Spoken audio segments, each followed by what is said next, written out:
Hi everybody and welcome to episode 55 of the Talk is Cheap show. We've got a great show lined up for you today. Today's show is brought to you in conjunction with the app called Flick. So please download the app where you can comment on the show and contribute and participate and be interactive with us. That would be fantastic. We've got a great show lined up for you today, as always, but a special show today. But before we go any further, it is my honor and deep pleasure to introduce, first up in the house, Mr. Curtis Shaw from Curtis Shaw TV. When how's what you saying, bro? What's happening, bro? Good to see you as always. And, good to see this guy in here as well, Jordan. I've been waiting to see you, bro. And as I said before, I don't mind how the apology turns up, I don't mind if it's, on WhatsApp, by email. As long as that apology arrives, then I'm more than happy.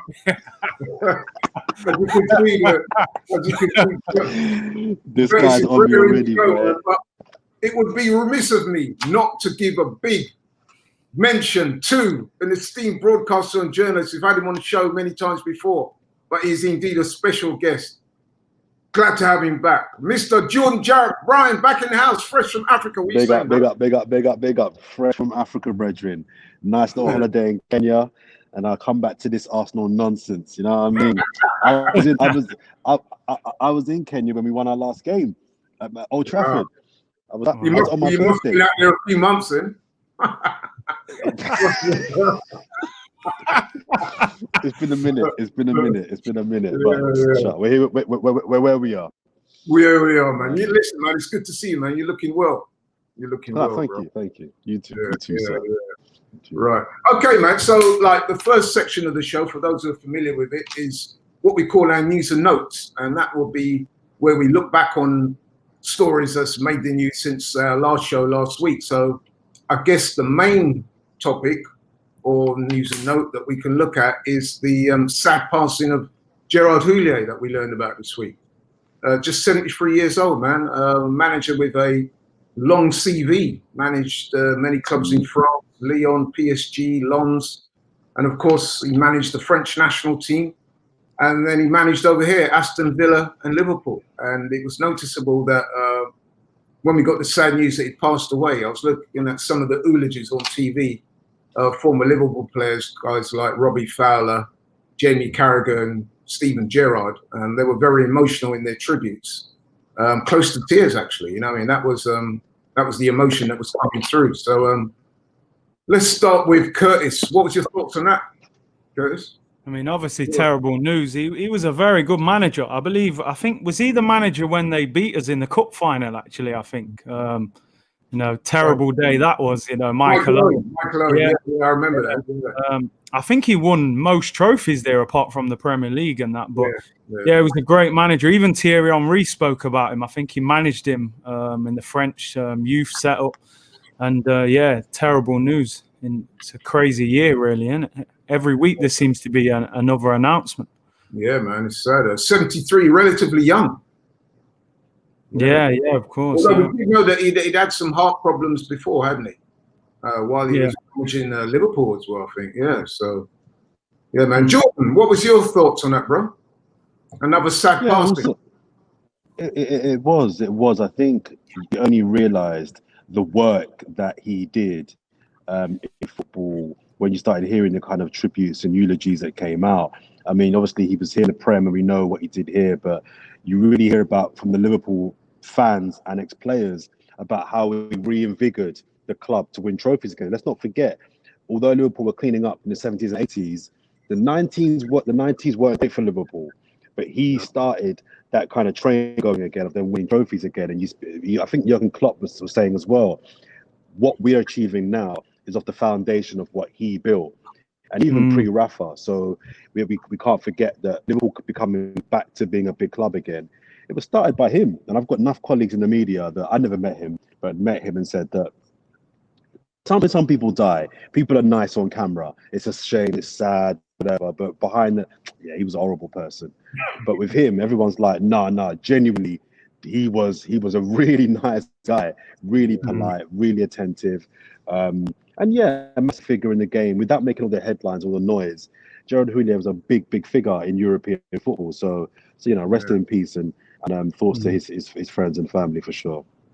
Yeah, absolutely. And the same goes for us here at AFTV. Big figure in the game. And condolences to his family and everybody who knew it. Very sad news. Right, so we also got the news that Arsenal, obviously we're through to the next round of the Europa League. We found out who we're going to play in the next round. We got Benfica, and that's quite an interesting draw because Benfica, quite a famous team from Portugal. Good team as well. I think they finished second in their league last year, the Primeira Liga. They're currently second as the time we're filming this. And they've got a few good players as well, man. A few players that we know. Jan Vertonghen, to mention one, former Tottenham guy. I think they've got Nicolas Otamendi, former City guy. He's there. And Adel Taarabt. Remember him? QPR, Fulham and Tottenham. Yeah, so I reckon that's going to be quite an interesting game. Jordan, what's your thoughts on that, bro? It's not a good draw for Arsenal. It's not a good draw for Arsenal. Not because Benfica are great. They're a decent team that have some lively forwards, but it's not a good draw for Arsenal because we're just not playing very well. So you don't have to necessarily be that good to be problematic for Arsenal. So one thing I can say is that if Mikel Arteta, and we'll get him in a minute, I'm sure, if he's still in charge for that game, you'd like to think it's because he's turned around the form. What are you laughing for? That's a big if. Well, it's a big if, and we'll get there in a minute. But you'd like to think that if he is still in charge, he's in charge because he's turned around the form.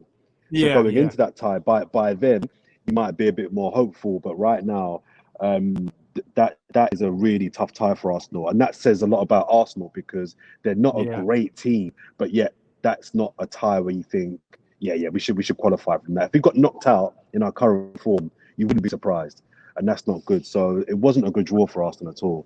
But in what would have been a good draw for Arsenal? Do you know what I mean? Where we're playing right now. Curtis, what's your thoughts on that game, bro?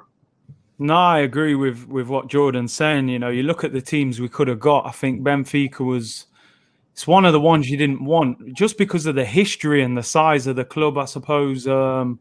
But then when you look at the players you've just mentioned, the one thing you would say, Taarabt and Otamendi they're not the players they were 3 or 4 years ago. They're effectively way past their best. Adel Taarabt as well, always been a super talented player. But again, you know, if we're playing well, I'd be confident we'd beat them. But as Jordan's saying there, the way we're playing, you know, if we can't beat Burnley, then Benfica look like a tough game right now. So... Well, I think we're all in agreement that Benfica are a step up from the likes of Molde and Rapid. Yeah, for sure. Yeah, yeah, man. Okay, so moving on then. The next segment of our show is a regular feature where we look at Arsenal's previous games and following on from the last show. And of course, there was 2 games, and the first one of those was the home game to Burnley. Now, we came in to the Burnley game with a bit of optimism. We desperately needed a win. And we were thinking, Burnley had turned up at the right times. And it looks like we could get a win. But unfortunately, it didn't quite work out that way, not for the first time this season. And we ended up losing the game 1-0 at home. The most notable moments were, of course, Xhaka was sent off after 56 minutes.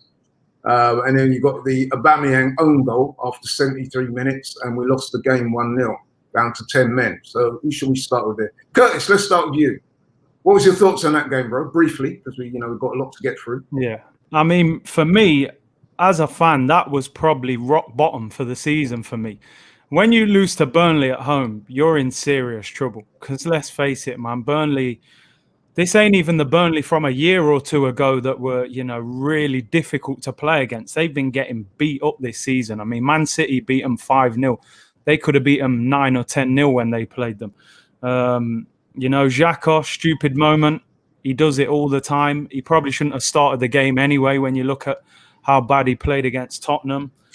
And then Aubameyang scoring an own goal just kind of summed up where we are. We've put about 70 crosses in the last 2 games. He finally scores a header and it's in the wrong net. So it kind of summed up where we were, man. But yeah, that was probably the lowest point of the season for me. So far. Yeah, so far, yeah, can it get any worse? Yeah. Jordan, what was your thoughts, bro? Well, I think you said in your kind of intro there, Laurie, that going into that game against a team, you'd almost expect it's a good chance to kind of get a win. And I think maybe we spoke before the game. I disagree. I don't think going into that game we should have been hopeful. Okay, Burnley were below us, and it's Burnley, but I didn't expect to win at all in that game, and that says a lot in itself. But it was a poor game. One of the most disappointing things for me, guys, was that the way it played out was so predictable. It wasn't like we got beaten, and we got beaten in a way where it's like, oh man, we got beat 3-2 or 3-1. We got beaten we knew what Burnley were going to do. They're going to be solid. They're going to wait for their moment and look for a set piece. And then it's like, if I was Arteta, I would almost be telling the team, if we're going to lose today, guys, don't lose that way. Do not lose to a set piece. If they're going to score a screamer or a 40 pass sequence and play through us and score a goal, we can take it. We can't plan for everything. But what we can plan for is Burnley and set pieces, because we know that's how Burnley score their goals. So the thing that was most disappointing for me was the fact that it was so predictable. We knew that they would, if they're going to score, it's going to really come from that. So that was the main thing for me. And just finally, another thing that I keep hearing about, and this is part of my defense of Arteta, so allow me, but I keep hearing the last 4 or 5 games, oh, it's the worst Arsenal game I've ever seen. I'm like, hang on a minute. Some of these games are really bad, but I've seen defeats at home to Hull. I've seen defeats at home to Swansea. I've seen draws at home to Stoke, to Blackpool. I've seen worse games than all the games we've seen this season. Don't get me wrong. We're comparing crap with crap. But I think it's a very easy thing for people to say, this is the worst game I've ever seen in my life under as an Arsenal fan. It's not true. I keep saying it on your show. We have short memories. I think with respect, Jordan, the trouble is that we're saying that week after week. But what I'm saying is I think it's reactionary. I think when you sit down and deep it, I've seen worse games under Arsene Wenger than this. I have. But people don't want to think about that because it seems like a long time ago. Let's rewind 4 years. We saw some awful football the Emirates under Arsene Wenger. So we're comparing crap with crap, granted, but it's not good. It's not good. Right, let's get to it. Let's stop the long thing. Arteta, you want to kill me? Let's do it. No. Let's go in chronological order then. So then after that game, we had another game at home. Buttering me up. The following game, it's another game at home. It's against Southampton.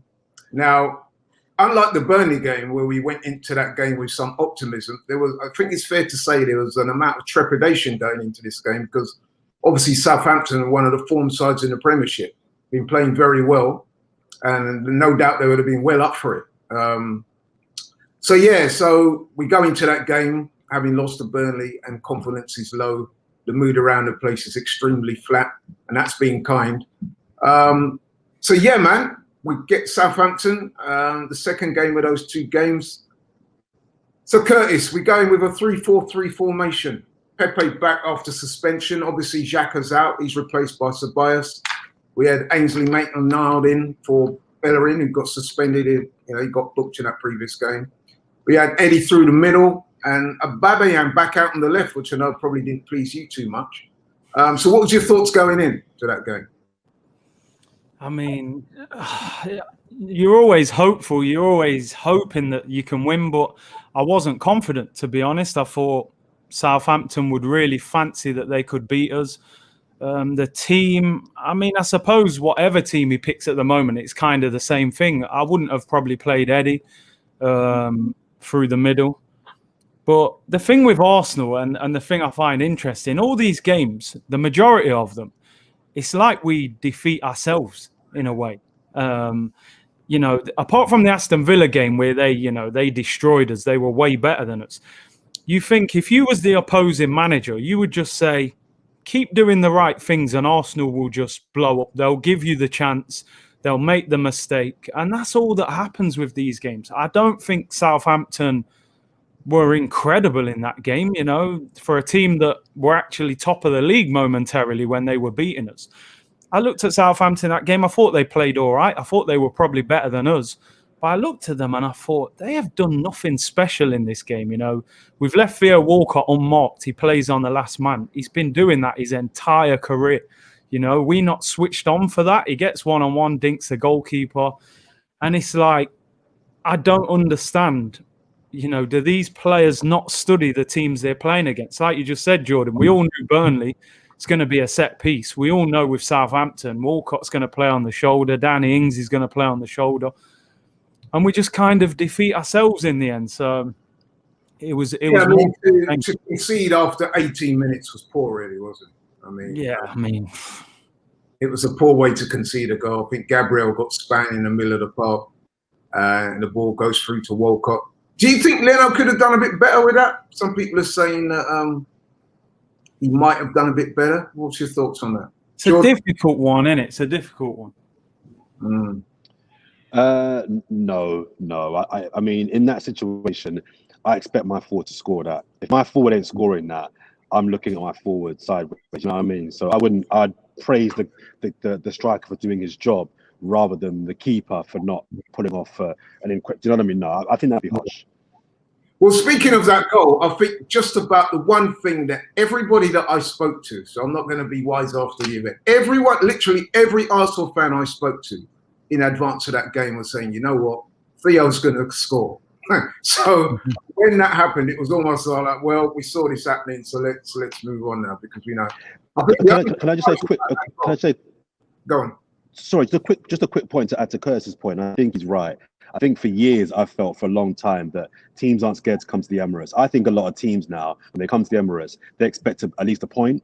I think the team talk for a lot of these managers, I'm going back as far as your Stokes and your Swanseas and your Blackburns and your Hulls. When they come to the Emirates, I think they're pissed if they leave with a defeat. These teams aren't scared of the Emirates. And also, two red cards in 2 games. We're struggling to win games with 11 men. And I don't know if it's a reflection on Arteta's lack of discipline or the players are just absolutely effing stupid.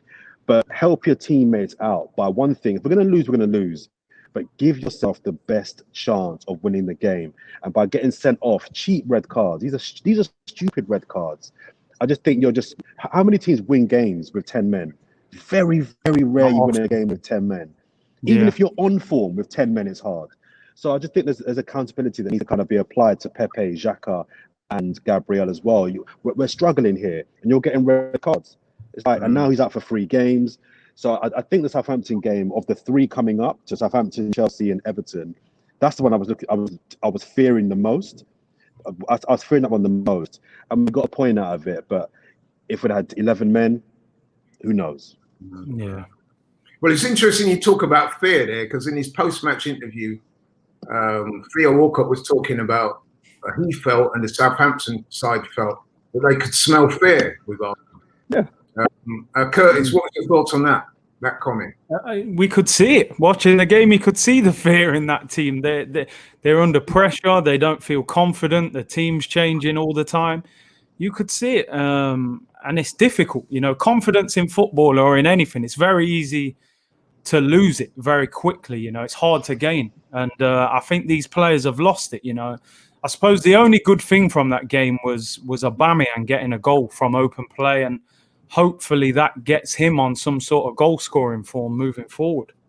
Yeah, I mean, he did score against Burnley, but that was in the wrong net. This time, the right side. But yeah, I mean, listen, man, I was really pleased to see Aubameyang get on a scoring sheet. He got that after 50 odd minutes. It was starting to look a bit forlorn, wasn't it? Really. Because in that first half, we got completely outplayed, apart from right at the end. So you're hoping we have to work so hard for goals. Yeah. So, sorry, we have to work. No. That goal was a really good goal, but we're having to work so hard to score a goal, and then we're just giving easy goals away. That's something that's really annoying me. For us to score a goal, it takes a bit of magic from Saka, and then a nice flick from Nketiah, and then an excellent finish from Aubameyang. It's a great goal, but we had to work for that, and it's so annoying. It's so annoying. Yeah, man. I mean, I share those thoughts entirely. I mean, when we did get a goal, it was such a relief, and then of course a few minutes after that, Gabriel gets sent off. And I just wondered on your thoughts on that one, because I think it's fair to say that Gabriel probably had his worst game yesterday for Arsenal. And right from the off, he was being a bit rash and making a few challenges that you thought, oh, need to be careful here. And it wasn't the best of days. And when he got booked, I actually said to a couple of the people he's watching the watch along with, shout out to all the people who watch along, by the way, that it might be an idea for him to be replaced, to be subbed by David Luiz. And then, of course, a few minutes later, he gets sent off. So he gets sent off. We do manage to see it out in the end and get a draw. Overall, start with Curtis. What was your thoughts on us getting the draw after being 1-0 down and coming back, getting a Aubameyang goal and holding out? What was your thoughts on that? Is that a positive? I think if you look at the game in isolation, I think if you're playing against an informed team, it's 1-1, you get a man sent off and you get a point. It is a good result. I didn't really expect us to win the game with 11 men, let alone 10. So I think in isolation, yeah, it's a good result. But I think, we needed more than that. But having got a man sent off, I suppose a point is all right. But it doesn't make a lot of difference to our season moving forward. Yeah. Jordan, were you happy with a point, given the parlous situation that we were in? You take it. You take it. It's the only positive apart from Aubameyang scoring that you take from the game. We wasn't good. We wasn't good. I think Southampton shaded it. I think if there was a better team in it, it was them. Even 11v11, I thought they were the slightly better team. So in that sense, yeah, you don't play with a point. But this is the level now we're at. We're talking about scraping a point at home to Southampton, with all due respect. Yeah. So yeah, I'd rather 1 point than nothing. But I think he's got to build on this now. By build on this, I think the next two games for me, just don't lose them. Just don't lose them. Come out of those two games with something. Even if it's 2 more draws, just start building that, as I talked about, the confidence and momentum. Just go back to basics. The next 2 games, we want clean sheets. Even if they're both 0-0, we want 2 clean sheets. If they don't concede, we can't lose. So I'll be looking to build on that point and say the next 2 games, let's just no more defeats. Let's stop the rot, let's stop the defeats, and then go from there. Right, yeah, that's a very good point. Right, so we've come out of that game with a point. We're still 15th. We've won just 14 points from 13 Premier League games. Lowest tally at this stage of this season since, I think it's 1974-75. It was interesting as well that the game against Southampton was actually Mikel Arteta's 50th game in charge. And of those 50 games, I think 17 of them have been cup games, where he's won 14 out of 17. And then the other 33, I think he's won 13 out of 30. Yeah, 13 out of 33. So that would appear to indicate that his record is much better in the cups than it is in the league. And of course, things are not going well. The trajectory of the club seems pretty much down.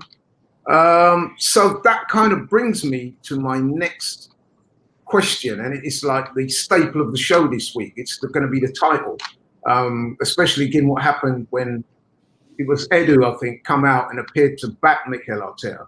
Now, my question to you guys is, do you back Mikel Arteta or would you sack him? I mean, you've got the January transfer window coming up soon, less than a month. And of course, we've got some very difficult games coming up. Everton and Chelsea in quick succession, and Brighton. So that is my question to you guys this week. If you're on the board, if you're the decision maker, what do you do?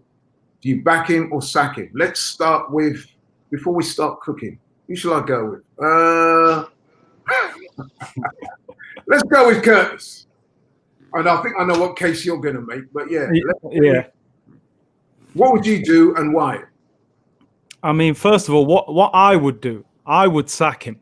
And the reason I would sack him is for a couple of reasons. Number one, if you look at the history of Arsenal, recent history, we have never appointed what I would call a major manager. The biggest one we've probably appointed is Unai Emery, actually. And even he, I wouldn't class as a giant of a manager. George Graham came from Millwall, Wenger from Japan, Emery from, obviously, he'd been at PSG and Seville. We had an opportunity before Arteta to appoint a very big manager. We didn't do it. We went for Arteta, never managed before. For me, at this point, it hasn't worked. People are talking about if he turns it around, this, that, the other. I think this Premier League season is a write-off already. I think you can forget it. We're not getting top four. We're not doing nothing in the Premier League. The most we'll do is mid-table, maybe just above. I personally think he's lost part of that dressing room already. Maybe not all of it. I think some of them still like him. I think part of the dressing room, I don't think they're playing for him. I think his man management skills have been very questionable. I think he's been slightly arrogant at times. And I don't see anything in that team that says to me that it's working long term. Now, don't get me wrong. I don't blame him for everything. I don't think the board backed him sufficiently in the summer. If you finish 8th and you make 3 signings in the summer, one of them is a free transfer, I don't see how that is going to bridge the gap between us and the teams who finished above us. And second of all, the players, we know there are still 5, 6 players in that Arsenal squad we would happily let go for nothing. They're not good enough. But having said that, top managers get the most out of their players, especially their best players. And you've seen with players like Aubameyang, players who thrived under Unai Emery, won the Golden Boot. These players have regressed under this manager this season in the Premier League. They were good last year and especially in the Cups. But for me, I think they have to put right what they did wrong and go and get a more experienced manager, somebody who can build teams and has a long-term plan, because I don't see a style of football. I don't see a settled formation, and I don't see a happy group of players. And I think Arteta is lucky that there's no fans in the stadium, because I think that the Emirates would be a toxic atmosphere right now. So I think to give him the January transfer window, for me, would be a mistake. I think you're giving a manager who is, on the edge at the moment. So to give him the money to spend in January, I wouldn't do it. I would go and get an Allegri, a Pochettino, somebody like that to replace him. Well, some pretty cogent arguments and some pretty straightforward stuff there by my man Curtis. Big act to follow, Jordan. But if anyone can follow it, so you've heard the case. Presumably, you're going to be the backing element, are you? So, in answer to your question, first of all, I would back him. I wouldn't sack him. I'd back him. And let me say first of all. Brother. Say that again. Make your case, brother. So before I make my case, I want to say, because there'll be people in the comments and people, Arsenal fans watching this all over the world, that will be like, "Oh, it's incredible. It's unacceptable. You can't be there. He's got to go." I understand that. So I'm not gonna go against Curtis in terms of he's looking at the bare facts, and the bare facts suggest this guy's failing. If you're failing, at best, your job should be under scrutiny. So I totally get that. The reason why I would back him because sacking him, for me, doesn't solve the problem. There's a problem happening at Arsenal. And I watched a few of the watch-alongs that DT was on, actually. And DT in the last few weeks, I think DT must be creeping into my mind or something and taking my thoughts out of my head. Because almost word for word, he said what I'm thinking. We all know that this team of players is not good enough. But it's not been good enough under multiple managers. Arsene Wenger, albeit towards the end, fell off. But he's not a bad manager. Unai Emery was never a bad manager. Mikel Arteta got no sample size to judge it on. Granted, it's his first job. But I don't think he's a bad manager. What's the common denominator? We have players. Curtis mentions the fact that there's a group of players that he thinks Arteta's lost. Many of those players, their contracts are up in the summer. So they'll be going anyway. So what I would do if I was the board, I would ride it. As I agree with Curtis, this season's done. It's a write-off. Take the L and move on. We're not going to get relegated. So I'm not talking that talk. I'm not going to get relegated. We may finish 15th, 14th, 13th. That is humiliating and unacceptable. I'm not going to deny that. But I think if you can ride it until the summer, get 6, 7, I mean, Kurt said 4 or 5 players. I would argue 8, 9, 10 players need to be gutted from this squad. Get to the summer, get rid of many of those players, and give Mikel Arteta the players that he needs to do his work. Albeit a long time ago, I did see spurts that made me think there's something there. There is something Mikel Arteta. I like his work ethic. I like the fact that one of the first things he said were the non-negotiables. I like his signings. Let's not forget, Partey was his signing. Gabriel was his signing. I think Willian was an Edu signing. But in the interest of fairness, you can't pick and choose who works out and who's who. So some of his signs have been really good. Saka signed under his watch. Aubameyang signed under his watch. David Luiz, who for the first part of the season and back end of last season, many Arsenal fans changed their mind on, he signed under his watch. So there have been some good things if we go back far enough to remember that he's done. I think if he's backed in the summer and the board stay firm, we have potentially a top manager. However, I'm conflicted here because without bringing politics into this and race into this, there's an element of white privilege here. I don't know many black men that can have a job that high profile and fail and keep their job. So I'll put that in the mix as well. If that's for a different day. So I understand the people that are saying he's failing. So if you're failing, you have to go. You have to be accountable. I get that. I think there's a strong chance he doesn't, in the 2nd of January, he's not in charge of Arsenal Football Club. Because I don't think he wins those 2 games against Everton and Chelsea. So I wouldn't be surprised if he's sacked in the next 2 weeks. If he is sacked, guys, I will not be beefing the board. I won't, because it's hard to defend the record that he's got. The man's 5th from bottom. Let's have it right. Come the 1st of January, we could be 5th from bottom at best. At best, we could be in the bottom 3. How do you defend a man in the bottom 3 as Arsenal manager? So, but I personally, I would back him. I would remember the reasons why we appointed him, why we gave him the budget we gave him this summer, and I would stand firm. That's not stubbornness. That's me looking at the guy and thinking, the problem isn't him. If you bring in Pochettino, if you bring in Allegri, there's still a culture of loserism at Arsenal that I think will eventually rear its ugly head once again. We have a bounce and we're back here this time next year doing the exact same show. So I think stick with him. The sacking thing, stick with him. Get the players you want to get out. Many of them are leaving anyway, and then go again. Write the season off and go again. Well, I've got to say, man, you've made some very cogent arguments there. But one thing I would say to you is looking at him since he's been in charge and given some of the problems that both yourself and Curtis alluded to, do you see Mikel Arteta as a man that can turn this around, both A, in the short term and B, in the long term? Well, at this point, Laurie, turn it around really is, can he get us mid-table? That's turn it around. Let's have it right. If we finish the season 10th, that's embarrassing for Arsenal. But at this point right now, we would take 10th. That for me is turn it around. Do I think between now and May he can get 10th? Yes. Yes, I do. Now, again, that's a very low bar. I accept that. I definitely accept that. But what I'm saying is, write the season off, get to the summer, gut the squad, and give the man some proper money.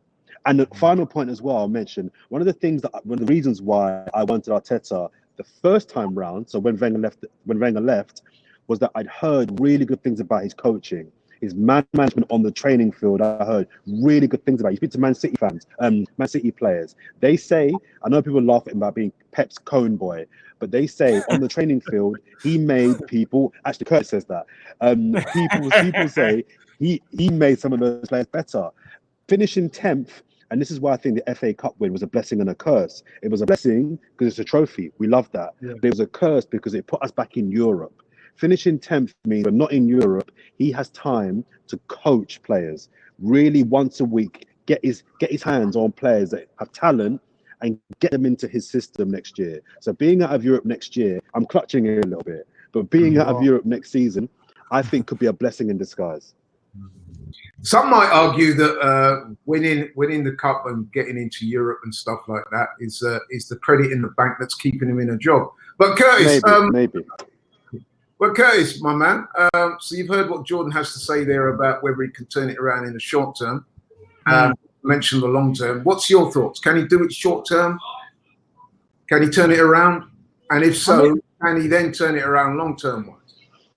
I mean, listen, let's hope so. I don't think he's the right man, but while he's here, I'm going to support him. And, you know, it's good to have stability at the club. I think my worry is we talk about what the previous managers did, and ultimately they did fail as well. But even at Wenger's worst, he never finished outside of the top 6, I believe. Even Unai Emery in his full season, he finished 5th. I'm not saying that's some sort of success, but we were on the periphery. We weren't far away from where we needed to be. We are now miles away from that. So, as you say, you're saying you want to give him till January, but if it does get worse, let's say we did have a few more bad results and we then get to January, would you still want to keep him then, Jordan? Are you basically saying, even if we lose? I would, Curtis, and I understand why people are going to laugh at that and think it's just insanity. If you're in the bottom 3 in February, you don't sack him. By the way, when the bottom 3 come February, I think he will be sacked. I think the bottom 3 in January, I think he'll be sacked. He will be fired. If not, he'll walk. But me personally, I would stick with him because I just don't think another manager, albeit a more experienced one, can take Arsenal in the next 18 months, 2 years, where we want to be with this group of players and, more importantly, this culture. I would allow him the time to gut the team and, more importantly, twist the culture. That might mean a bit more pain. That might mean it gets worse before it gets better. But I think chopping and changing, I don't think it's the answer, personally. Do you know let me just say one more thing. Do you know one of my main issues with Arteta moving forward? I think I agree with you. This summer is a massive summer for Arsenal. As you said, I think there's 4 or 5 players out of contract. Obviously, there'll be a few more we'll sell as well. We've got a core of maybe 7 or 8 players there who are good players, Tierney, Gabriel, Partey, Aubameyang, Saka, Martinelli, these kind of guys. If we can get 3 or 4 signings in the summer, maybe 1 or 2 in January, we've got a fairly decent team there if we get rid of the deadwood. What my worry is, players like Aubameyang, Thomas Partey, they're kind of at the peak of their career now. You can't waste those years. I'm not sure if Mikel Arteta, because I don't know what his style of play is or what he's trying to build, it's like, can we even trust him to carry this team forward and get the best out of this team moving forward? I'm even giving you this season and saying, you're kind of working with your hands tied behind your back, so I get it a little bit.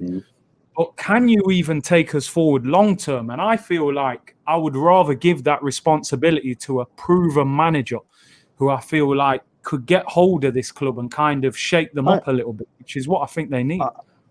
I hear that, and there's 2 things that worry me. And the first one, to your point about style of play, he's clearly gone away from his style of play. Mikel Arteta, in his short time at Arsenal, has never been a crossing manager. Never. No. And I think he's getting desperate now. And I would argue the 2 teams in the Premier League you do not want to be crossing the ball against are Tottenham and Burnley. Those are probably the 2 teams you don't want to be crossing against. And that for me is worrying, because that says to me, a little bit like when Unai Emery last few days, it says to me, you're getting desperate now and you're throwing anything and everything at the wall and seeing what sticks. I don't like that. Stick to your principles, die on your sword, basically. So the style of play thing, I totally get with you. The other thing that's concerning me as well is, on the touchline, he looks very naked. And what I mean by that is, who's his team? Who's his assistant? Who are the people that are disagreeing with him? Who are the people that are pushing back on his ideas? Who are the people that are saying, no, Mikel Arteta, you've got to drop him, or that's a bad idea, or who is that? This is his first job, and he looks very, very exposed to me. So I'm wondering if, because he won the FA Cup, he was afforded the time and the money and the power to almost do what he wants. And if that's the case, his chest is pushed out now. We're doing it my way. We're picking the team that I want. And everyone around him is a yes man. That's my concern. Who are the people in his camp that are saying to him, Mikel, this is bad, or Mikel, don't do that? So I think the 2 things, style of play and his own team, that I'm thinking, you need help there, bro. You need some experienced managers that actually, or some coaches that know the game. I don't know these dons, and I don't think they're pushing back on him. He's getting a free rein to do whatever he wants his way. And I don't think that's healthy for any manager to have just one view. Do you know what I mean? Yeah, no, I agree with that. I agree. Because ultimately he hires these coaches, don't he? So he obviously chose those type of characters. Yeah, it's a very interesting point. I just wanted to get your thoughts there, Jordan. So and I know you alluded to this, but I am going to press you on this particular subject. So a lot of conversation's been had at the moment about, is it the manager at fault or is it the players? In other words, Both. should he be getting more out of the players or has he been found wanting? Now, obviously, there's a bit of both, but where would you err on? What side of the fence do you err on? Is it the players or is it him being found wanting as a manager at this level? I think it's 60-40 in favor of the players, because they're the common theme as to why we've been unsuccessful for the last however many years. However, even with that group of players, Mikel Arteta should not be 15th and in a relegation battle. That is a fact. He should not be that low. That's just fact. But I think that I compare it to a little bit like making a cake.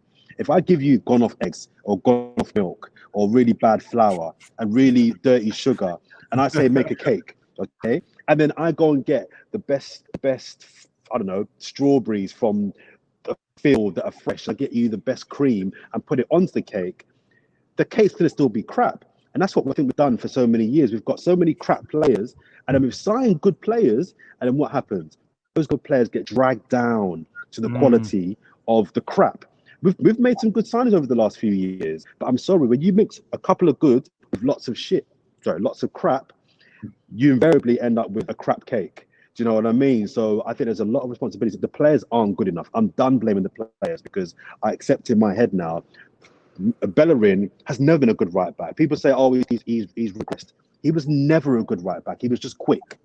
He was just young and quick. Do you know what I mean? Tierney is a good left back, but let's have it right. Right now, he's at any left back. Anan Hall, all these left backs are average. He's in that bracket right now. Our defenders, bar Gabriel, are all average at best. So I think when you're working with crap, what can he do? What could Allegri do with these players? What could he do? What could Poch do with these players? They're crap. They will let him down eventually as well. So bringing in a new shiny new toy to work with the same crap, for me, you get a bounce, but then eventually they will let him down. So I'm not absolving Arteta from blame completely. It's on his neck. It's on his head. He's the manager and he should be doing better. 100%. He's made some crazy decisions, and I'm a supporter of his. But I think the bigger problem is, I don't care who you are, if you're working with crap, you're going to get crap results. So would it be fair to say then, given that you mentioned Bellerin by name, I mean, you're right in saying that Bellerin has not looked good for a long time now. You could also add to that people like Granit Xhaka and one or two others. I don't want to get too much into names, but that's two that spring to mind. Right. So if what we read in the summer is to be believed, the club received offers for both Granit Xhaka and Bellerin. Now, it's my contention that Arteta at the time stuck his neck out and said he wants to keep those guys. So the obvious question is, why didn't he let those players go and try and bring in some new players, some different players? Well, the answer to that question, I can't answer because I don't know. But we don't know the full situation. Maybe he was told, if we want to sell these players, but you're not going to get the money. You won't get the money. So he's probably thinking, if I'm not getting the money for it, I might as well just keep these guys in. I don't believe that Mikel Arteta rates these players. I don't believe that. But at the same time, if he was told, if you sell them, we're not going to give you the money, as an example, he may think, well, I need numbers, I need bodies. So a body in his head is better than nobody. I don't know. But it does seem a bit bizarre that you've got these average to crap players in your team, and you thought that you could do something special. I predicted we'd get top 4. So people are laughing at me now because that seems comical now. But I didn't base it on I didn't base it off our squad. I didn't base it off of our squad. I based it off of I thought Lampard and Ole Gunnar Solskjaer would significantly underperform, and I thought that Mikel Arteta would do a Poch, if you like, and significantly overperform. Because to get Arsenal top 4, even with Partey, you have to overperform. Yeah, that looks stupid now. I'll take 10 now. But I still think essentially you're working with crap players, some of whom he vouched for, granted. But that might be a thing of no one came in for those players. Maybe nobody wanted Bellerin, and there's no point you saying get him out. You stuck with him, and he knows in his head now that the coach doesn't want me. And then, do you know what I mean? So I don't know the reasons why. What I do know is this summer is the summer, as Curtis says. Gut the squad. I've said it for 4 years. Gut the squad. Get them out. Get out of Europe and just coach the talent that we have. Saka is a talent. Ainsley Niles is a talent. Reece Nelson is a talent. Emil Smith-Rowe is a talent. I would like to see him get his hands on those guys and make them the core of our team next season with, you know, your Lacazette and your Gabriels and your Tierneys as well. Curtis, same question to you, my man. A lot of talk has been said about, is it the players or is it the manager? Is it a combination of both? Where would you, what side would you err on? It's definitely a combination of both. And I agree. I think it is more the players than the manager. But ultimately, common ground there, then. Yeah, we got some common ground there. Don't worry. But ultimately, the problem is in football, it's easier to change one manager than 8 or 9 players, and that's what happens sometimes with managers. I think if you look back, I'm just looking at examples here. When Pep went to Man City, he dismissed Joe Hart pretty much before he got through the door. You know, we see Mourinho with Danny Rose, and I think when you are an experienced, proven manager and you've worked with certain players, you kind of know what you want. You're willing to turn things upside down a little bit. I think with Arteta, new manager, you know, I just want to keep the ship steady a little bit. I don't think he wanted to get rid of like big characters like that and make the dressing room a little bit uneasy. So maybe it was easier for him to keep them players. And having said that, he won the FA Cup with the likes of Xhaka in the team and Bellerin in the team. So maybe he felt he could improve them, you know? Okay, Curtis, a question for you. So you've said unequivocally that you would sack the manager. Now, obviously, if you're going to sack him, I would have thought you might have had some thoughts in your mind as to who you would like to see replace him. Because obviously you've got to have a plan B. So are there any names that come to mind that are available at the moment that you feel could do a job for us, even if it's only in the short term? I mean, the two that spring to mind that most say are Poch and Allegri. I think with Poch, he proved he's very good at building a team. He played a good style of football. He worked with limited resources as well. I think he had one summer he was given no money whatsoever. I know he didn't win trophies at Tottenham, and we, you know, more than any other fans, we were the ones who kind of took the mick out of him for that. But I still think he did a very good job at Tottenham. And, you know, I think Poch is a very good manager. And then the other one's Allegri. You know, he's won a lot in Italy. Very, very good manager. My worry with him, you know, never managed in England. You know, managing Juventus in Italy, it's very difficult not to win that league. Do you know what I mean? You know, they've won the league, I think, 8 or 9 years in a row. So we don't really know how good Allegri is. Is it a Neil Lennon situation, you know, at Celtic? You know, you're the only team who can really win it. But I do think Allegri is a good manager. And then I suppose the other one's Rafa Benitez, maybe as a short-term solution. That wouldn't really be my one I would go for. But, you know, he seems to be a good manager at coming in and steadying a ship that's kind of rocking. But yeah, I would go for Poch. Poch would be the one I would go for, despite the Tottenham links. I think if you put a good enough deal down on the table, I think he would consider the Arsenal job. Okay, and Jordan, question to you. If the manager was to lose his job, we know obviously you would like to keep him, but in that worst case scenario that the results don't improve and the board literally have no choice but to remove him as manager, are there any names that come up on your horizon that you think would be a good fit for Arsenal? Well, I know who I don't want. I don't want Allegri anywhere near my football club. Nowhere near it. Wow. I think the Allegri thing, I hear this thing that football fans say. It's this kind of assumption experience equals good. And okay, I know the guy's got a hat full of trophies in Italy, but as Curtis said, come on, man, who goes to Juventus and doesn't win trophies? So I'm not saying he's not a good manager. I want a manager that's progressive, that's young, that's hungry, and has new ideas. I think it's very easy and lazy to want Allegri to come to our club because his experience, he'll get us winning. You know, it's like that's dead. I want to enjoy the football I'm watching. I'm not enjoying it right now, but I have faith that given time, this guy will make our team better. Our team one to enjoy watching. For me, it's Poch. I think he's one that ticks the most boxes. I think he works well with youngsters. We've seen that. I think he's angry. I think he's got a point to prove. He knows the Premier League. He likes London. His communication skills, I think, are very good. And I think that people underestimate, and it's probably the one thing until about the last 2 weeks that Mikel Arteta does, which I think is essential now. Your communication skills with your team, with the fan base, with the media have to be very, very good. And Pochettino's communication skills, he knows when to give a little bit back. He knows when to hold it down and hold it. He's a very good communicator as well. So he would be the one that I'd be looking at. Rafa Hutel at Southampton, I've liked even before he got to Southampton. I think he might go to Dortmund, if not Poch. But he's someone that I would look at as well for the job. But I wouldn't want Benitez because I'm not one of these fans that I prioritize enjoying my football on par with winning trophies. Do you know what I mean? I have to enjoy watching my team. I can't take a season of 1-0 wins and win the Prem. I'd rather not do it. I'm just being honest. I'd rather enjoy watching 2 hours of my team I would, and you might call me crazy, but I don't get a win.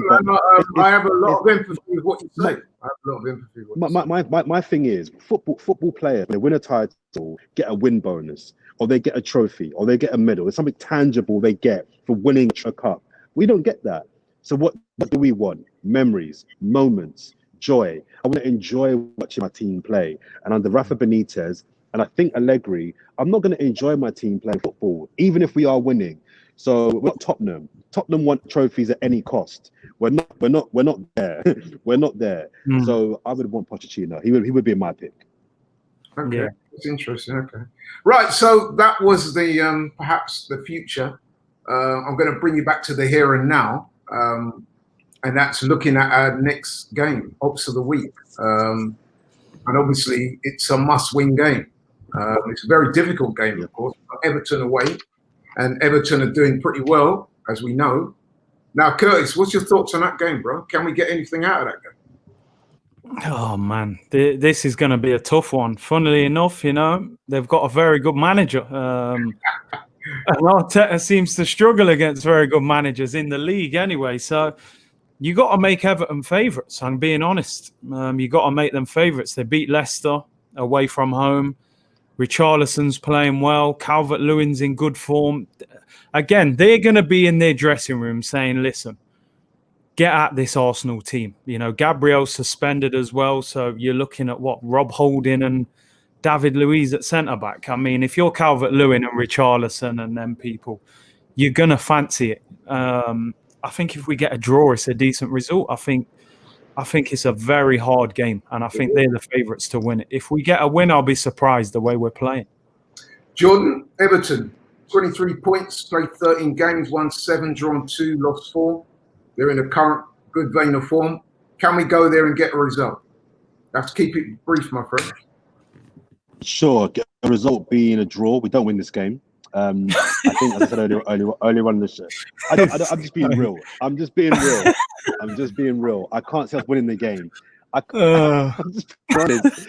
I think for Arteta, as I said earlier on, the next 2 games, just don't lose.